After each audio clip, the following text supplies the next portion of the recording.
At Flagstaff Airport, retired Command Sergeant Major Harold Hank Brody, a 72-year-old double war veteran, faces humiliation when TSA Agent Mercer demands he remove his high-tech prosthetic leg for screening. Despite Hank's calm explanations and offered documentation, Mercer mocks his service, escalating the situation. Isolated in a cramped cubicle, Hank's dignity is tested as he grapples with the injustice. Feeling the weight of his sacrifices, he dials a Department of Defense veteran response line, triggering an unexpected intervention. The terminal grows tense as powerful forces converge, hinting at a reckoning that will shake the airport and beyond. If Hank Brody's story moved you, please like and subscribe to our channel. We share powerful stories honoring unsung heroes. Join our community, share your thoughts in the comments, and help us spread messages of respect and courage. Support us to keep these stories alive. Thank you. Harold Hank Brody, at 72, carried himself with the unyielding posture of a soldier, his shoulders squared, his chin lifted, his sharp blue eyes scanning the world with the vigilance of a man who had faced death and walked away. His silver hair, cropped close to his scalp, gleamed under the harsh fluorescent lights of the Flagstaff Airport. Age had settled into his bones, stiffening his joints, but it hadn't touched his spirit. That fire, forged in the crucible of two wars, Vietnam, where he'd been a wide-eyed boy fresh out of high school, and Iraq, where he'd returned as a grizzled senior non-commissioned officer to train a new generation in the brutal art of counterinsurgency, burned as fiercely as ever. His body bore the scars of those conflicts, some hidden beneath his neatly pressed up clothes, others impossible to conceal. The most visible was his lower left leg, or rather, its absence, replaced by a marvel of modern engineering, a sleek, matte black prosthetic limb. It wasn't just any prosthesis. It was a microprocessor-controlled masterpiece, embedded with sensors and adaptive terrain response software. Lightweight yet sturdy, it allowed Hank to move with a grace that belied his years, navigating stairs with practiced ease and walking without the aid of a cane. To Hank, it wasn't just a tool, it was an extension of himself, as much a part of his identity as the medals tucked away in a drawer at home, or the memories that sometimes woke him in the dead of night. He treated it with the same quiet respect he had once given his uniform, a symbol of duty and resilience. That morning, long before the sun had crept over the rugged peaks surrounding Flagstaff, Arizona, Hank had risen in the pre-dawn stillness. The air was crisp, the kind of cold that sharpened the senses, and he'd savored it as he sipped his black coffee, strong and bitter, from a chipped mug that had seen better days. He stood at his kitchen window, watching the first light paint the mountains in hues of golden shadow, his mind already turning to the day ahead. In his small, tidy apartment, he packed his carry-on with care, a change of clothes folded with military precision, a small bottle of medication to ease the phantom pains that still haunted his missing limb, and a manila folder containing the speech he'd spent weeks refining. The speech was for an event at Walter Reed National Military Medical Center, a place that held both painful and triumphant memories for him. The topic, living with the combat injuries and the transformative role of prosthetics in restoring independence, wasn't just academic for Hank. It was personal, woven into the fabric of his life. The event was more than a speaking engagement. It was a reunion, a chance to reconnect with the surgeons who had pieced him back together, the therapists who had pushed him through grueling rehab, the engineers who had designed the technology that gave him back his mobility, and the fellow veterans who had shared his struggle. Some he hadn't seen in over a decade, and the thought of standing before them filled him with a mix of pride and vulnerability. He wasn't chosen to speak because of his medals, though he had plenty, but because of his dogged determination, his refusal to let pain or doubt or a piece of machinery define his limits. Every step he took was a testament to that resilience, a quiet rebellion against the wounds that had tried to break him. Dressed in travel slacks tailored to accommodate his prosthetic, a light blue button-up shirt, and a navy blazer adorned with a small American flag pin, a subtle nod to the days that mattered most, Hank looked every bit the part of a man who had served, suffered, and survived. There was no flashiness to him, no clamor for attention, just the understated dignity of someone who had given much and asked for little. As he drove to the Flagstaff Airport, The early morning stillness gave way to the hum of anticipation. He felt calm, focused, prepared, not for the confrontation that awaited him, but for the speech, the reunion, the chance to give voice to the silent struggles of others like him. The airport wasn't large, but its TSA checkpoint buzzed with the chaotic energy of early morning travelers.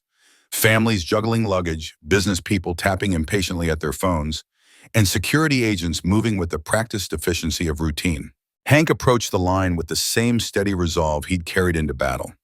His carry-on slung over one shoulder, his prosthetic clicking faintly against the tile floor. But then came the voice, sharp and cutting, slicing through the hum of the crowd. "Sir, are you hiding something in that prosthetic?" The TSA agent's tone was accusatory, loud enough to turn heads. Hank froze, his heart sinking as he felt the weight of curious stares.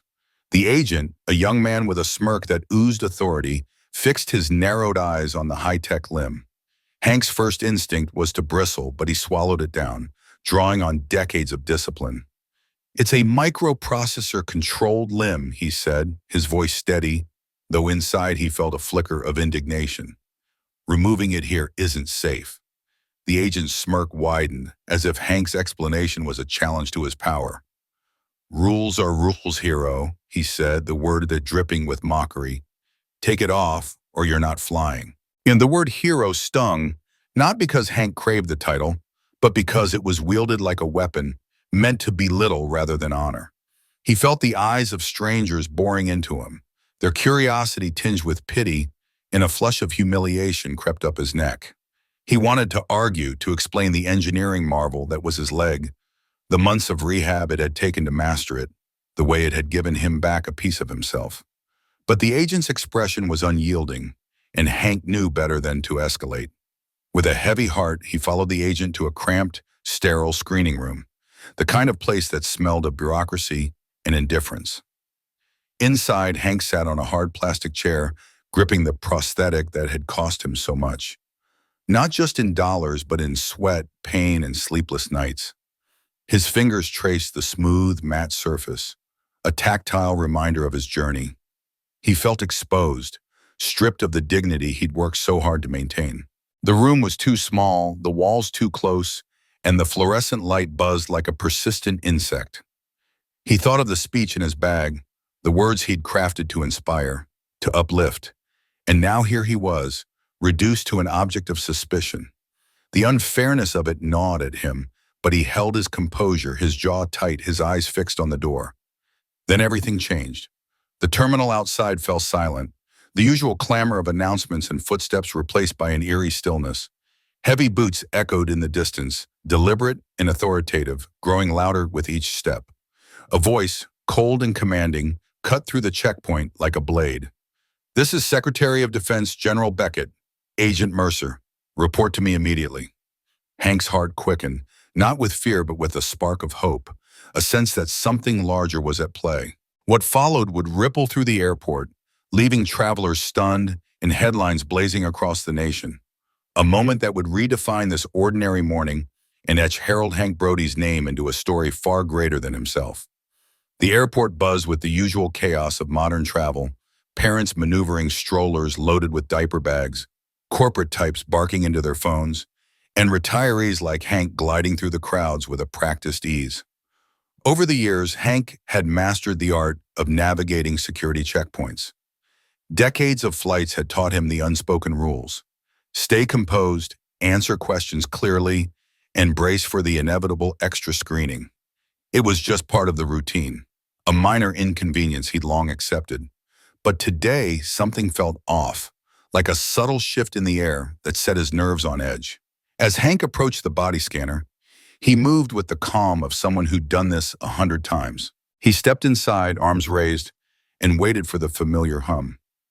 A faint beep cut through the noise, followed by a flicker of red on the monitor. Hank didn't flinch. He knew the drill. His prosthetic leg often triggered these alerts. It was a high-tech piece, a microprocessor-controlled marvel that gave him mobility after a life-altering injury. He turned toward the nearest officer, a young man in his mid-20s, his blue uniform crisp and his haircut so precise it could have been measured with a ruler. The name tag pinned to his chest read, Mercer. "Sir," Mercer said, stepping forward with an air of authority. His voice carried louder than it needed to, slicing through the hum of the terminal. "I'm going to need to perform a pat-down on your lower leg." The words weren't hostile, but they had an edge, sharp enough to draw curious glances from nearby travelers. Hank felt the weight of those stares but kept his composure. "No problem at all," Hank replied, his tone steady, almost warm. He'd learned long ago that kindness could diffuse tension. "It's a microprocessor prosthetic. I noted it when I checked in, and I've got documentation if you need it." He reached for the folded papers in his jacket pocket, but Mercer didn't even glance at them. Instead, his eyes locked on to Hank's leg, narrowing with a flicker of suspicion. "Microprocessor controlled, huh?" Mercer said, the words dripping with skepticism, as if Hank had spun some wild tale. "Step over here for additional screening." His tone had hardened, and Hank felt a pang of unease. He nodded and followed Mercer to a small area just beyond the main scanner, where a low partition offered little privacy. Behind them, the line of travelers grew, some stealing glances, others pretending to focus on their phones. Hank was no stranger to curious looks, but today they stung more than usual. He stood quietly, waiting for the usual pat-down. But Mercer's next words hit like a punch. "We're going to need you to remove it for a separate X-ray screening." The demand hung in the air, heavy and surreal. Hank blinked, his calm wavering for the first time. "Remove it?" he asked, his voice still even but laced with disbelief. "Officer, this isn't some clip-on accessory. It's a precision-fitted limb, medically integrated. Taking it off here isn't just difficult. It's risky, and frankly, humiliating." Inside, Hank's mind raced. He thought of the countless airports he'd navigated, the routine checks he'd endured without complaint. This was different. This wasn't procedure. It was something else. Mercer crossed his arms, his expression unyielding. "Rules are rules, hero," he said, the word hero laced with mockery, not respect. It felt like a jab, a deliberate attempt to cut Hank down. "Prosthetic off, or you're not boarding that plane." Hank's chest tightened. He caught the sarcasm, the challenge in Mercer's tone. It wasn't about security, it was about power. "Listen," Hank said, keeping his voice low, trying to anchor the situation before it spiraled further. "I've traveled through more airports than I can count. I always cooperate with the extra screenings, no issue. This isn't how TSA usually handles prosthetics." He spoke with the quiet authority of someone who'd seen worse than a tense airport encounter, but Mercer's smirk only widened. "Well, I'm not your usual agent," Mercer shot back, gesturing at Hank's leg. "You'd be surprised what people try to hide in those things." The accusation landed like a slap, and Hank's jaw clenched. Around them, the crowd's attention was unmistakable now. A mother hurried her children away, casting a nervous glance over her shoulder. A businessman in a tailored suit frowned, then buried his face in his phone. No one stepped in. No supervisor appeared. It was just Hank and Mercer, locked in a silent battle, one fighting to hold on to his dignity, the other wielding authority like a weapon. Mercer pointed to a small, curtained cubicle nearby, its flimsy fabric offering little more than the illusion of privacy. "You can remove it in there, or you don't fly today. Your choice, bon bust." The words were cold, final. Hank felt the sting of public humiliation settle over him. This wasn't about safety or protocol anymore. It was about putting him in his place, stripping away his autonomy in front of a crowd. For a moment, Hank said nothing.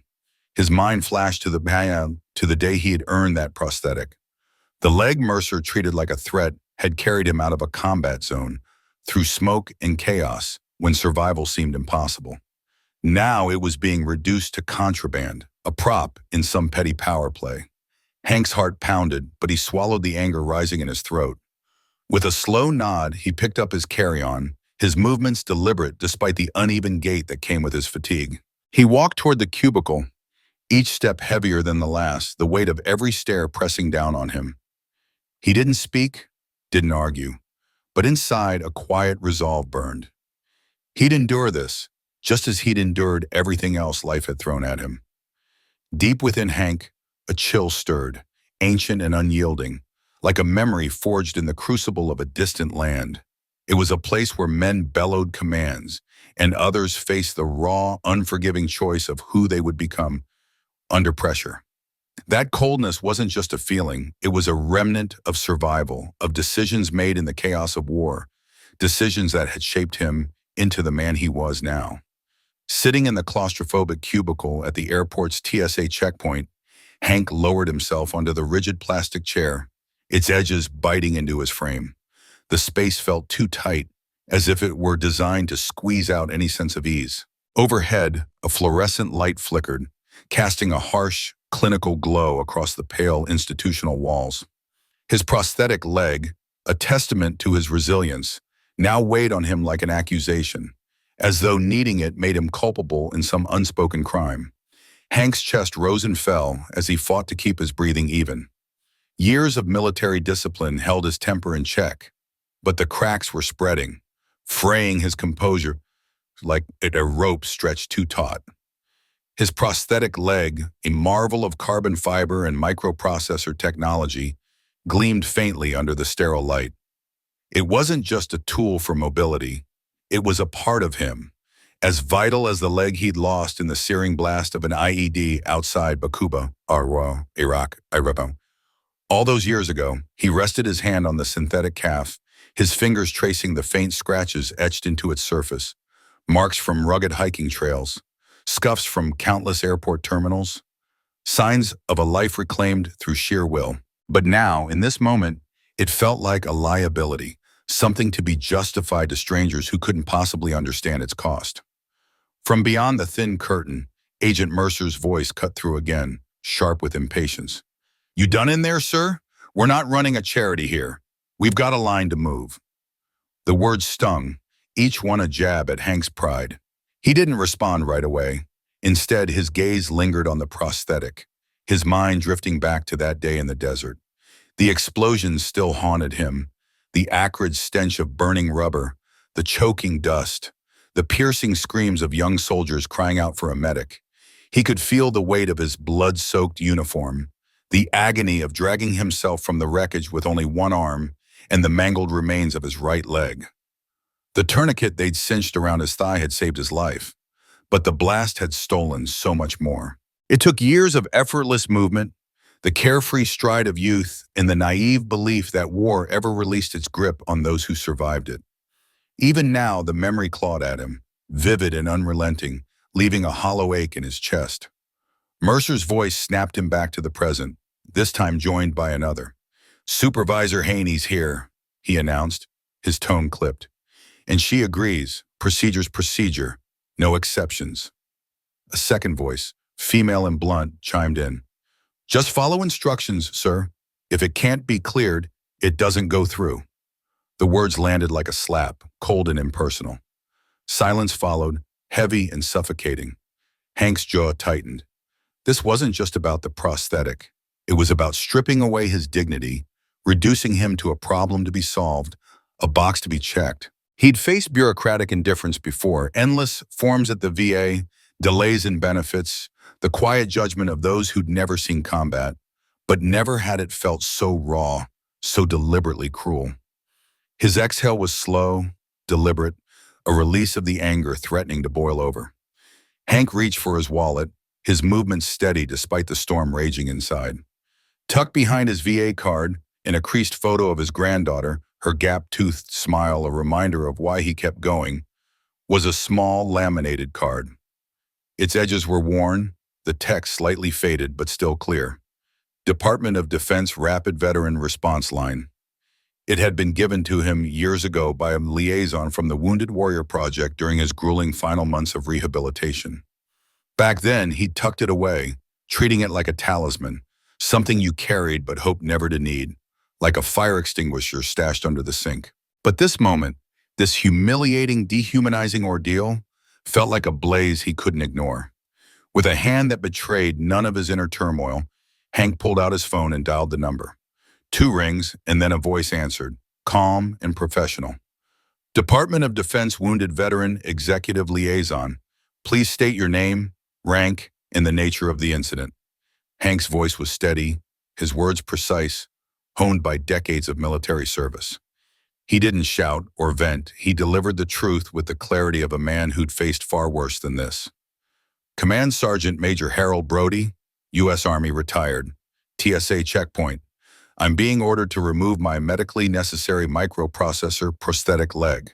They've refused to consider alternative screening methods. This is happening in a public setting. I'm traveling to Walter Reed for an official event, and I'm requesting DoD intervention. A brief pause followed, the silence on the line crackling with purpose. Then the woman's voice returned, calm but resolute. Understood, Sergeant Major. Please confirm your exact location and the names of the TSA agents involved. Hank's grip on the phone tightened, a flicker of hope piercing the fog of his frustration. For the first time in this ordeal, he felt the weight of his service acknowledged, his voice heard.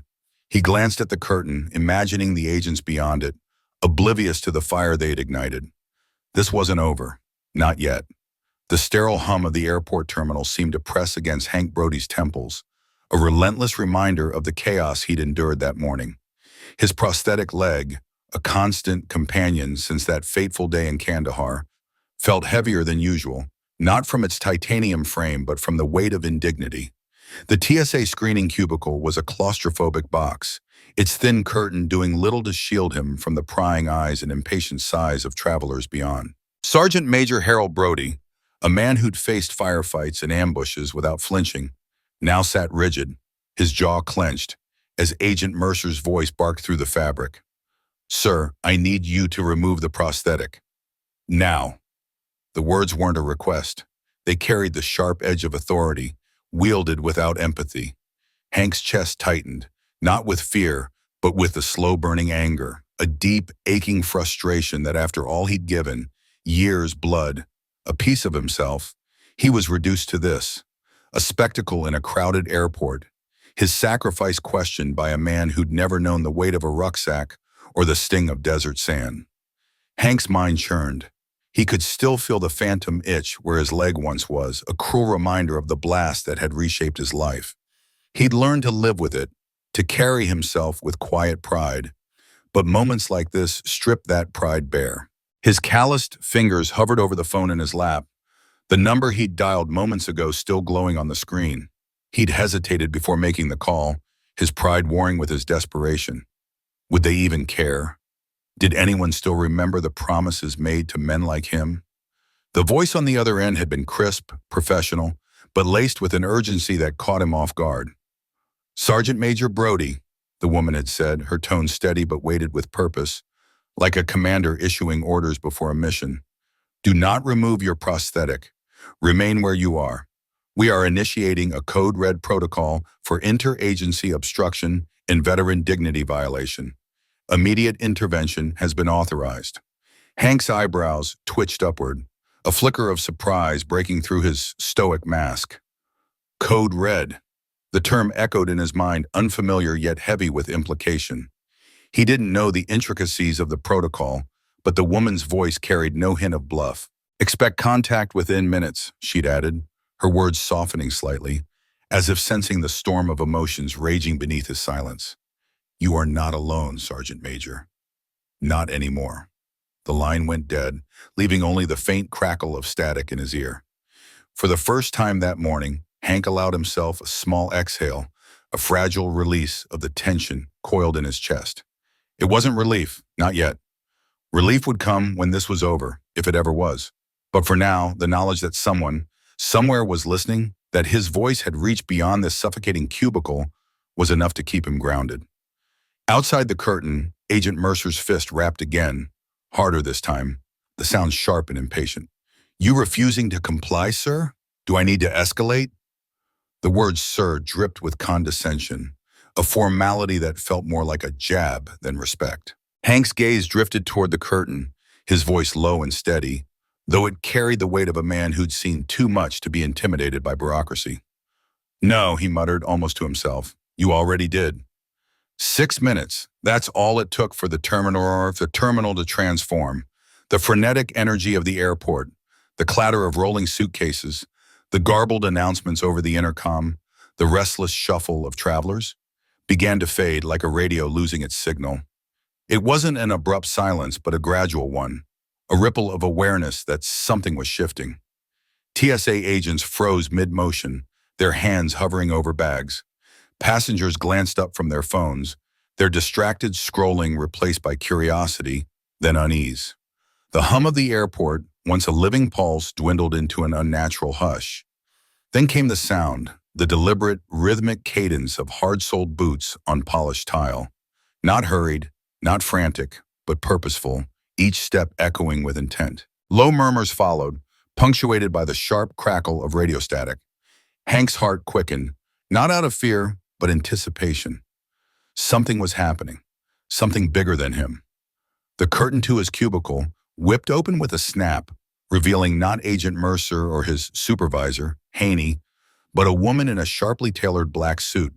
She stood with an air of authority that seemed to command the very air around her, flanked by two men in dark suits, their earpieces glinting faintly under the fluorescent lights.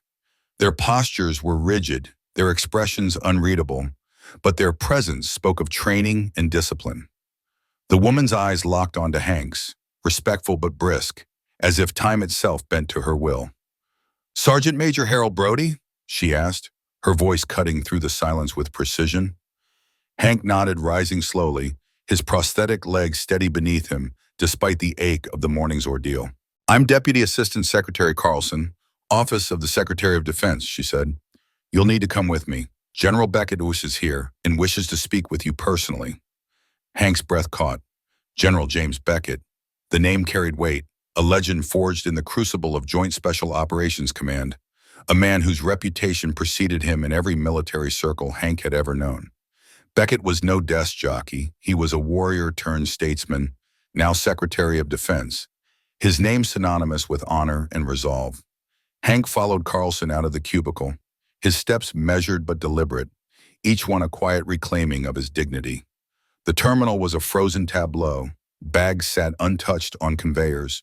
Passengers stood still, their eyes darting between Hank and the entourage now moving through the checkpoint. The TSA agents, once so sure of their authority, stood awkwardly at their stations, unsure whether to speak or step aside. Mercer, pale and fidgeting, hovered near the edge of the scene, his earlier bravado replaced by a nervous uncertainty. Supervisor Haney stood rigid, her lips pressed into a thin line, her eyes flicking between her agent and the approaching storm, like a soldier caught out of position during a surprise inspection. In the center of the checkpoint, near the main scanner, stood General Beckett.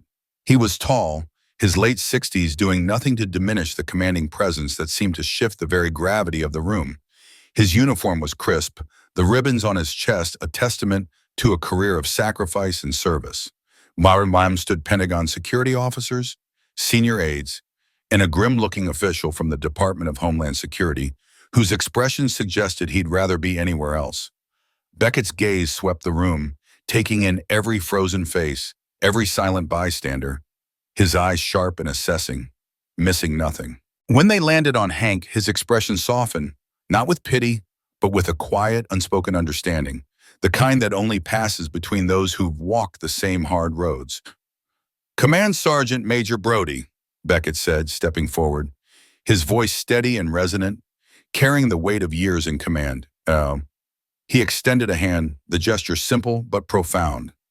"You should never have had to call us." Hank clasped his hand, the grip firm, grounding. For a moment, the noise of the terminal, the weight of the morning, the sting of Mercer's demands, they all faded. "Didn't think anyone would come," Hank admitted, his voice low, tinged with the vulnerability he rarely allowed himself to show. The words hung between them, heavy with the years of battles fought, both on the battlefield and in the quieter, lonelier moments since.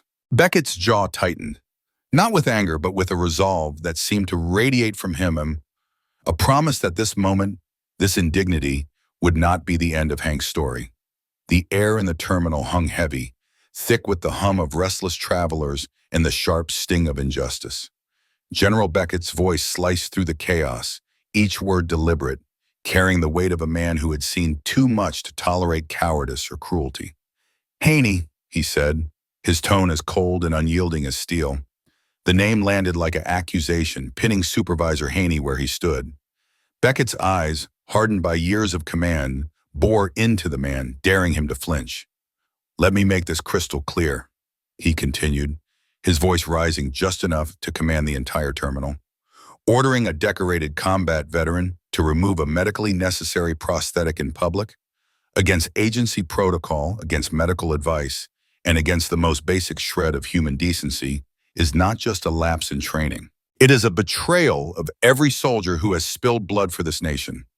The words reverberated, a thunderclap in the sterile expanse of the airport. Travelers froze, their suitcases forgotten, their boarding passes clutched tightly as they turned toward the scene unfolding at the checkpoint. Agent Mercer, the junior officer at the heart of the storm, seemed to shrink under the weight of Beckett's gaze. His face flushed, his eyes darting to the floor as if he could will himself invisible. Inside, Mercer's mind churned with panic, a frantic scramble to justify his actions. He'd thought he was doing his job, hadn't he? The prosthetic had looked bulky, unfamiliar, and the rules were strict.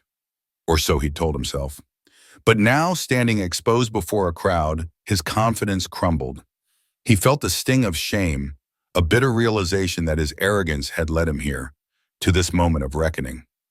Beckett's finger jabbed toward Mercer, cutting through the man's spiraling thoughts.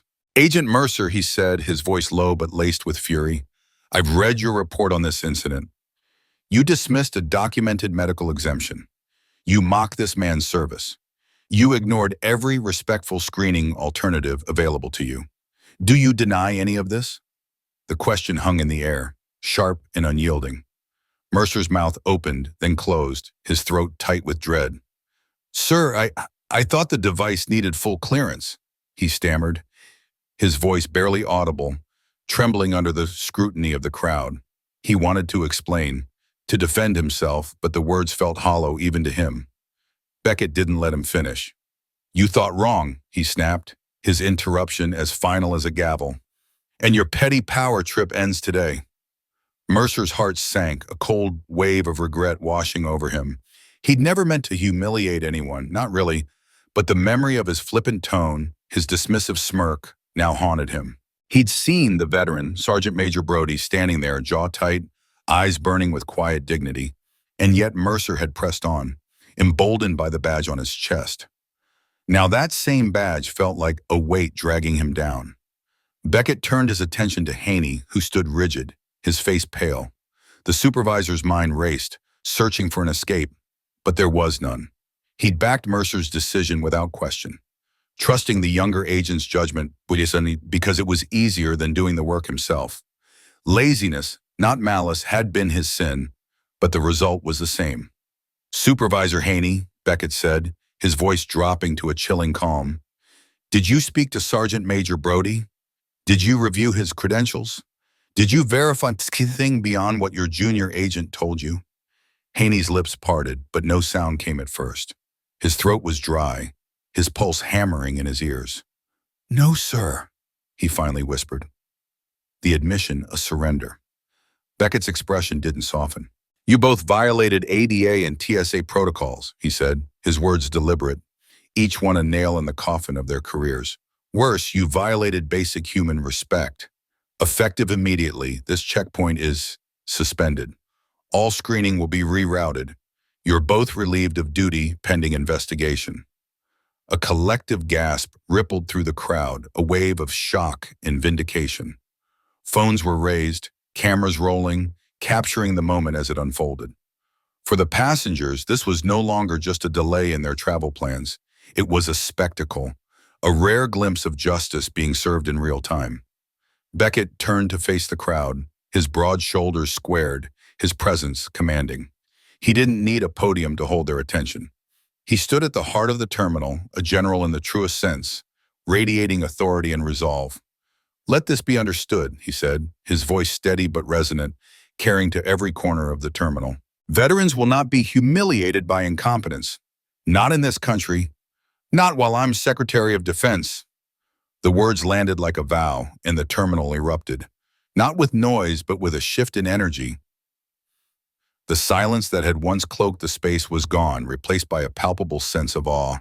The checkpoint stood still, its conveyor belt silent, its bins untouched.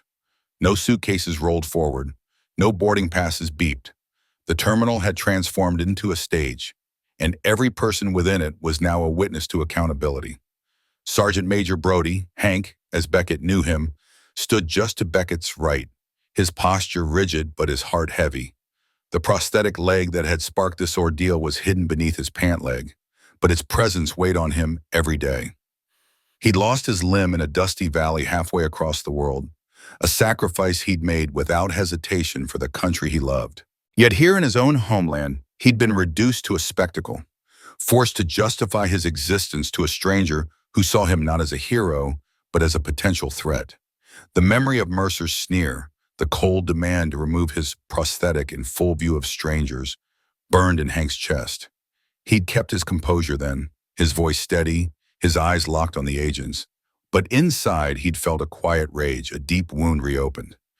Now, watching Beckett dismantle the men who'd wronged him, Hank felt a flicker of relief, tempered by the exhaustion of a man who'd fought too many battles to believe this would change everything.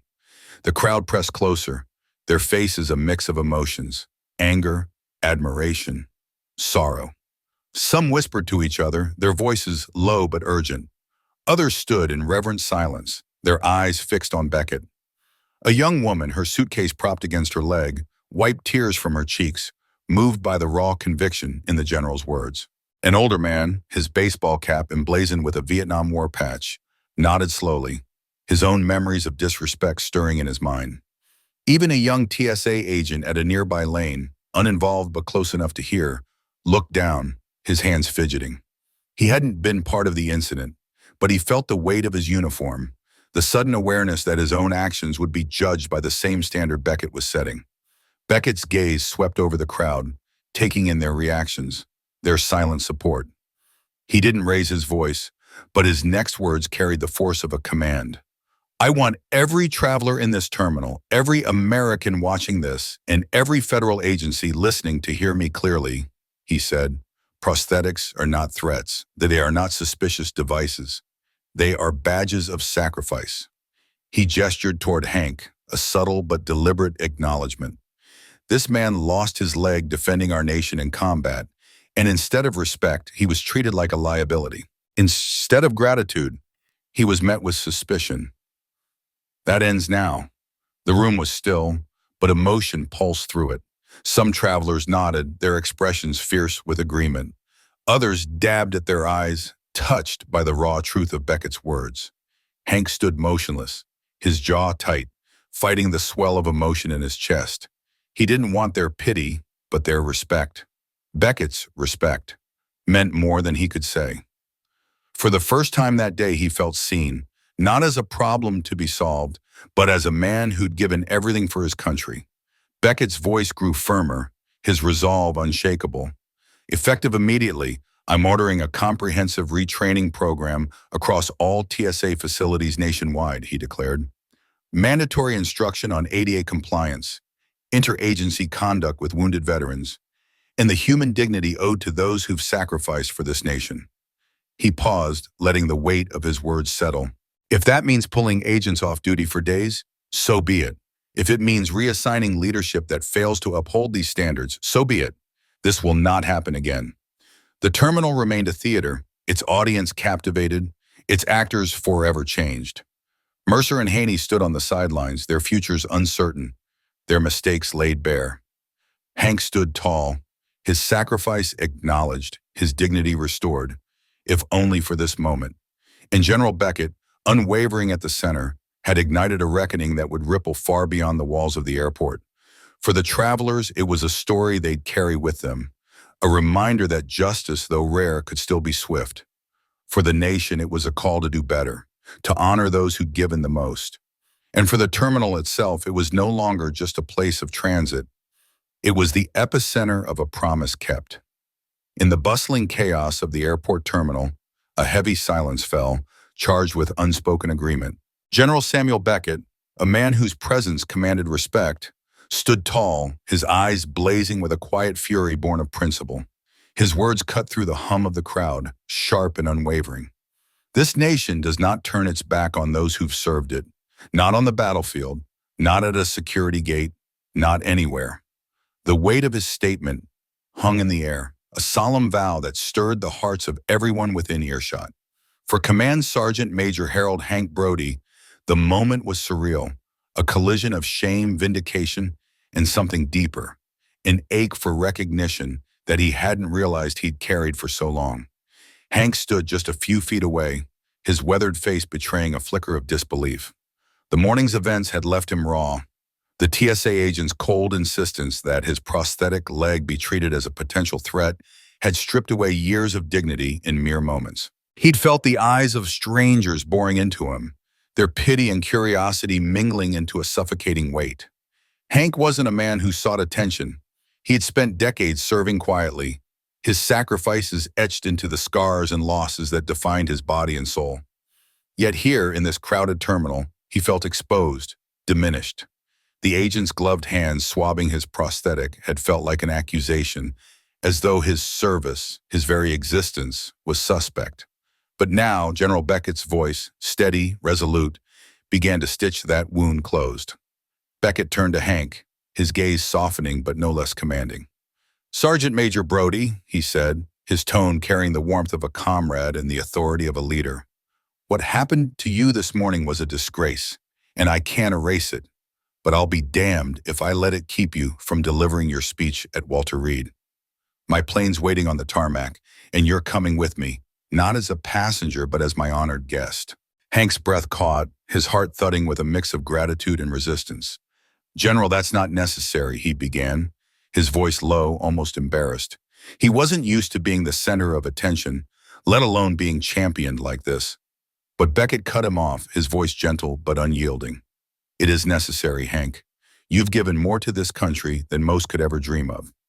The least we owe you is to see you to D.C. with the respect you've earned, not shuffled through some crowded jetway, but with the full weight of this nation's gratitude behind you." The terminal, buzzing with travelers moments before him, erupted into applause. It started small, a few tentative claps from those closest to the scene, but it swelled like a tide, growing louder until the cavernous space echoed with it. It wasn't the raucous cheer of a sports event. It was something more profound, a collective salute to a man who'd given so much, and to the general who refused to let that sacrifice be overlooked. Hank's throat tightened as he glanced around. The faces in the crowd weren't just strangers anymore. They were witnesses to his story, to his worth. He felt a warmth spread through him. Not pride exactly, but a quiet restoration of something he hadn't realized he'd lost. His sense of being seen, of mattering. Beckett gave a curt nod to his team, a silent command that carried the weight of years in uniform. "Escort Sergeant Major Brody through," he said. "We've got a plane to catch." As Hank and Beckett began to move toward the exit, flanked by military aides whose crisp steps matched the gravity of the moment, the general paused. He turned back to the crowd, his eyes scanning the sea of faces, young, old, civilian, veteran. "If any of you ever see a veteran being disrespected," he said, his voice ringing with conviction, "don't stand by. Speak up, Edo. We owe them more than silence." The words landed like a call to arms, simple yet searing, and the crowd absorbed them in reverent quiet. As the two men walked away, the terminal felt different, as though the air itself had shifted. It wasn't just about new procedures or apologies to come. It was about a spark of change, a reminder of what honor and accountability looked like. Near the back of the crowd, a young boy tugged at his mother's sleeve, his wide eyes still fixed on the retreating figures. "Who was that man?" he whispered, his voice tinged with awe. His mother, her eyes glistening with unshed tears, knelt down and answered softly, "That's a true leader, sweetheart. Someone who stands up for what's right." By the time Hank and Beckett's plane touched down in Washington, D.C., the story had already ignited a firestorm. A bystander in the terminal, shaken by what they'd witnessed, had recorded the entire confrontation on their phone. From the moment Beckett strode into the security area, his presence a thunderclap of authority, to his final words to the crowd, the 6-minute video was raw, unpolished, and utterly compelling. It spread like wildfire across social media, shared and reshared until it dominated every platform. Headlines screamed across news outlets, "Veteran humiliated at TSA checkpoint, General delivers fiery rebuke, prosthetic treated as threat, hero defended in real time." CNN, Fox News, NBC, every major network looped the footage, dissecting its every nuance. Even late-night hosts, usually flippant, opened their shows with somber reflections on the story. The video had it all: injustice laid bare, authority wielded with righteousness, and a veteran's dignity restored in a moment that felt almost cinematic. Social media became a battleground of emotion and outrage. Hashtags like #HonorHank, #prosthetics are not threats, and #vet_dignity now trended for days, each one a rallying cry for those who'd felt the sting of being overlooked. Veterans from every era, Vietnam, Iraq, Afghanistan, even peacetime, began to share their own stories. A retired Marine, his fingers trembling as he typed, posted, "Hank Brody's story is ours. He stood up for every one of us who swallowed our pride and stayed silent too long. That man's not just a hero, he's a mirror for what we've all endured." Another veteran, a woman who'd served in Afghanistan, wrote, "We trained to protect this country with honor. We didn't train to be treated like criminals when we come home." The stories poured in: prosthetics swabbed without explanation, service animals barred from flights, metal pins from old injuries questioned as if they were weapons. Each post was a thread in a larger tapestry of frustration, resilience, and hope. The Transportation Security Administration, caught in the maelstrom of public fury, issued a formal apology within 24 hours. It was an unusual move, their tone almost desperate in its sincerity. "We deeply regret the treatment of Command Sergeant Major Harold Brody," the statement read, "and acknowledge that our actions fell short of the respect owed to those who've served our nation." But for many, the apology was just the beginning. The video, the stories, and Hank's quiet dignity had cracked open a conversation that refused to be silenced, one that demanded not just words, but change. The sterile hum of the airport terminal buzzed in Hank Brody's ears as he approached the TSA checkpoint, his heart heavy with the familiar weight of routine travel. A wounded veteran, Hank carried the scars of his service, some visible, like the sleek carbon composite prosthetic leg that supported his stride, and others buried deep, etched into his mind from years of combat and recovery. The indignity that unfolded that day wasn't just a momentary lapse in protocol. It was a piercing reminder of how systems, even those meant to protect, could fail those who had sacrificed so much. The TSA's procedures, rigid and impersonal, stripped away the respect Hank and countless other veterans deserved, leaving him feeling more like a suspect than a soldier who had served his country with unwavering loyalty. As he stood there, subjected to a public inspection of his prosthetic, his face burned with a quiet mix of humiliation and frustration. Emotions he buried beneath a stoic exterior, honed by years of discipline. Yet, in that moment, a spark of resolve ignited within him, not for vengeance, but for change. The incident didn't fade into the noise of everyday bureaucracy. Veterans organizations like the American Legion, Wounded Warrior Project, and Disabled American Veterans caught wind of Hank's story and felt their own collective anger rise. These groups, built on the shared pain and pride of those who had served, weren't about to let this slide with a mere apology. Their members, many of whom had faced similar slights, flooded phone lines and inboxes, their voices thick with indignation and a demand for accountability. They didn't just want promises. They wanted systemic reform to ensure no veteran would ever again feel reduced to a security risk in their own country. The outcry was swift and unrelenting, a chorus of voices that refused to be ignored, each one carrying the weight of personal stories of sacrifice and survival. Congress, stirred by the growing uproar, couldn't turn a blind eye. Leaders from both sides of the aisle, often divided by politics, found rare unity in their shared outrage over the treatment of veterans at TSA checkpoints. By the end of the week, they announced a formal hearing titled Dignity in Transit, a name that carried the promise of addressing not just Hank's experience, but the broader disrespect faced by disabled passengers, particularly veterans. The hearing was to be a platform for truth, with testimonies requested from TSA leadership, military advocacy groups, and most poignantly, Hank himself. The announcement sent ripples through the veteran community, a glimmer of hope that their voices might finally reshape a flawed system. 2 weeks later, Hank stood before a Senate committee, his simple suit a stark contrast to the polished grandeur of the chamber. A small pin from his old unit gleamed on his lapel, a quiet nod to the comrades he'd lost and the life he'd left behind. He wasn't there for the cameras or the headlines. Fame held no allure for a man who had already faced the raw edges of life and death. As he spoke, his voice was steady, unadorned by theatrics. "I didn't ask to be treated like a hero," he said, his words cutting through the room's heavy silence. "But I didn't deserve to be treated like a threat either. Veterans carry wounds, some you can see, like this leg of mine, and others you can't, buried in memories that don't fade. All we ask is to move through this country we fought for with the dignity we've earned." His words, simple yet profound, landed like a quiet thunderclap, resonating with everyone in the room. Senators, aides, and spectators sat motionless, their hearts stirred by the raw honesty of a man who spoke not for himself, but for thousands like him. In the months that followed, the ripples from Hank's testimony grew into waves of change. The TSA, under intense scrutiny, rolled out sweeping reforms.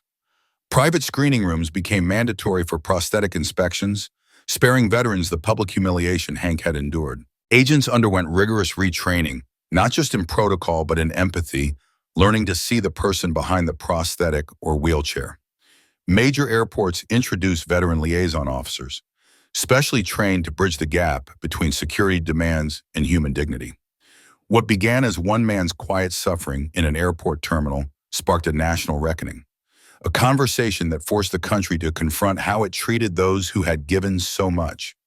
Hank, through it all, remained grounded, his humility a testament to the strength that had carried him through war, recovery, and now advocacy. He hadn't sought to be a symbol, but his quiet resolve had made him one. Not of anger, but of the hard-earned dignity he'd fought for and won. The auditorium at Walter Reed National Military Medical Center buzzed with anticipation. Its seats filled to the brim with a diverse crowd, doctors in crisp white coats, researchers in tailored suits, military personnel in sharp uniforms, and veterans of every generation, their faces etched with stories of resilience. The stage was simple but commanding, centered by a polished wooden podium bearing the Department of Defense seal, flanked by flags and a large screen proclaiming the event's theme: Resilience through Innovation, the Future of Prosthetics. Hank Brody's name had been on the program for weeks, but after the airport incident and the national attention it garnered, his presence carried a deeper weight. He was no longer just a keynote speaker. He was a living testament to the strength it took to rise above adversity, a man whose quiet dignity had ignited change. As Hank stepped onto the stage, the room fell silent, the only sound the faint tap of his dress shoe and the muted click of his prosthetic. There was no fanfare, no swelling music or flashy video to herald his arrival. Just a man, unassuming yet resolute, carrying the weight of his story. He paused at the podium, his eyes sweeping over the crowd, taking in the faces of those who understood, in their own way, the cost of service. When he spoke, his voice was steady, almost conversational, but it carried the depth of a man who had walked through fire. "When I first stood on one leg, staring at the wreckage of the other, I thought my life was over," he began, his words raw and unfiltered. "It wasn't just the pain that tore at me, it was the fear, the gnawing doubt about who I'd be if I couldn't move through the world the way I used to." He spoke of his recovery, painting vivid pictures of the sleepless nights haunted by phantom pain, the frustration of relearning to walk, each step a battle against his own body and mind. He shared the quiet victories too, the engineers who spent countless hours fine-tuning his prosthetic, their hands steady with purpose, the nurses who offered not just care but hope, their encouragement a lifeline when he felt like giving up. "A prosthetic doesn't replace who you were," he said, his voice softening with a hard-earned wisdom. "It's a tool, a bridge that carries who you are forward, toward the person you're still becoming." The audience leaned in, captivated by the raw honesty of a man who had turned his pain into purpose, his struggle into a call for dignity. The auditorium at Walter Reed was packed, the air thick with anticipation and the faint hum of murmured conversations. Harold Hank Brody stood at the podium, his weathered hands gripping its edges, not for support, but as if anchoring himself to the moment. His prosthetic leg, a sleek blend of carbon fiber and resolve, was hidden beneath his neatly pressed trousers, but its presence was no secret to the room.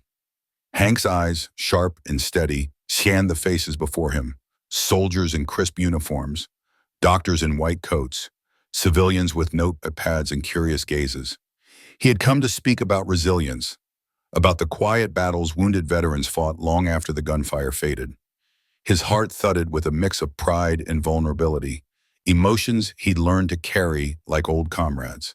He began, his voice low but firm, recounting the unspoken struggles of those like him. Navigating life after war was like crossing a second battlefield, one littered with physical barriers, steep staircases, crowded airports, and subtler wounds. The sidelong glances, the whispered assumptions, the quiet prejudice that clung like dust. Each step in a prosthetic was a declaration of survival, a refusal to let the past define the present. Hank's chest tightened as he spoke, not from fear, but from the weight of truth he needed to share. He thought of the countless veterans who moved through the world in silence, their sacrifices etched into their bodies, their dignity too often overlooked. Then he shifted gears, his tone softening, but no less commanding. "I came here to talk about technology," he said, glancing at the screen behind him, primed to display images of cutting-edge prosthetics. "But after this week, I've realized something deeper. What we need isn't just innovation, it's recognition." A ripple of murmurs spread through the crowd, a collective intake of breath. Hank's words carried the weight of a man who had seen too much, lost too much, yet stood unbroken. A prosthetic isn't a threat at a security checkpoint. It's not a burden to carry. It's a chapter in a story of sacrifice, of survival, of service to something greater. His voice caught slightly, and he paused, drawing a slow, deliberate breath. The room hung on his silence, every eye fixed on him. "We don't wear these limbs to hide," he said, his voice steady now, ringing with quiet conviction. "We wear them to remember." For a moment the auditorium was still, as if time itself had paused to honor the weight of his words. Then a single clap broke the silence, followed by another, until the room erupted in applause. It started politely, a ripple of appreciation, but grew into a thunderous ovation. Uniformed soldiers stood first, their faces a mix of pride and camaraderie.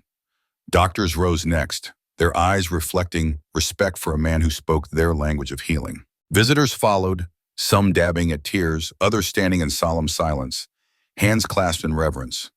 Hank stood tall, his heart swelling with a bittersweet mix of gratitude and resolve. He didn't need to say more.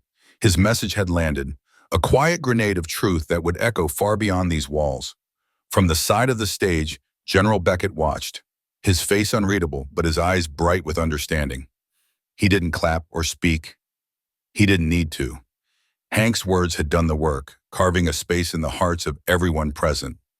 Later that day, news outlets and social media would seize on Hank's final line, broadcasting it to a nation hungry for stories of honor. But for those in the room, it wasn't just a soundbite. It was a truth forged in pain and perseverance, in the cold metal of prosthetics, in the warm pulse of dignity. Hank Brody, a man who had walked into that room wounded by war, stood unbroken, his presence a testament to the quiet strength that defined him. The early morning light bathed the Flagstaff Mountains in a soft orange glow as Hank stepped off the small regional plane. His carry-on bag hung over one shoulder, its weight familiar but grounding. His gait was steady, deliberate, each step a quiet negotiation between his body and the prosthetic that had become an extension of him. The terminal was a stark contrast to the chaos of D.C. No flashing cameras, no armed escorts, just the comforting hum of home. Hank's heart felt lighter here, in the simplicity of routine, though his mind still buzzed with the echoes of his speech at Walter Reed. He moved through the familiar walkway, passing the coffee stand where he always grabbed a black coffee, its bitter warmth a small ritual of return. The rental desk was next, where the same grizzled clerk greeted him with a nod, a wordless acknowledgement of shared history. Everything was as it had been, yet something felt different. Hank couldn't pinpoint it, but it was there, a shift in the air, in himself, in the way the world seemed to tilt toward him now. As he approached the TSA checkpoint, the terminal was nearly empty, the early hour leaving only a single young agent standing guard. The agent was tall, mid-20s, with the clean-cut look of a soldier fresh out of basic training, His posture stiffened as Hank approached, a flicker of recognition in his eyes. Hank braced himself, half expecting the usual scrutiny, the questions about his prosthetic that too often felt like accusations. But this was different. The agent took a half step forward, his expression not one of suspicion, but of respect. He raised his hand in a salute, not flashy, not performative, but a quiet gesture that spoke volumes. It was the salute of someone who knew, who had likely seen the viral clips of Hank's speech, read the headlines, and understood the battles this man had fought, both overseas and at home. Hank paused, his throat tightening. He didn't return the salute. He was retired after all, and the gesture felt too formal for this quiet moment. Instead, he offered a faint smile and a nod, a silent exchange that carried the weight of brotherhood, gratitude, and mutual understanding. The agent's eyes softened, and for a moment the two men stood in a shared silence, a bridge built on respect. Then Hank kept walking, the sliding doors of the terminal parting to release a rush of cool morning air. No cameras waited outside, no crowds clamored for his words, just the open sky and the promise of routine. As he stepped into the chill, the weight on his shoulders felt lighter, as if the burdens he'd carried for years had shifted, if only slightly. Maybe it was because a nation had heard his story, had listened to his plea for recognition. Maybe it was because respect, once eroded, was beginning to be restored. Or maybe it was that small, unprompted salute, a gesture that reminded him change didn't always come from grand policies or loud declarations. It started with a choice, a single moment of acknowledgement that rippled outward. In a world that often races past its quiet heroes, Hank Brody's story is a call to pause and see. It's not just about a veteran navigating a TSA checkpoint or delivering a speech that moved a room to tears. It's about the deeper truth of what dignity, service, and honor mean in a society that sometimes forgets the cost of its freedoms. How often do we pass by someone, a veteran, a person with a disability, an elder, and fail to see their story? How often do we stay silent when we witness unfair treatment, choosing comfort over courage? Hank's journey challenges us to rethink that silence. Respect isn't a line in a policy manual. It's a choice we make every day, in the way we look at others, in the words we speak, in the actions we take. Hank didn't ask for special treatment. He asked for fairness, for the recognition that his prosthetic wasn't a threat, but a testament to his sacrifice. That distinction is a lesson we all carry, a reminder to choose respect in the small moments that define us. As the screen fades to black, a simple caption appears. Respect isn't a protocol, it's a choice.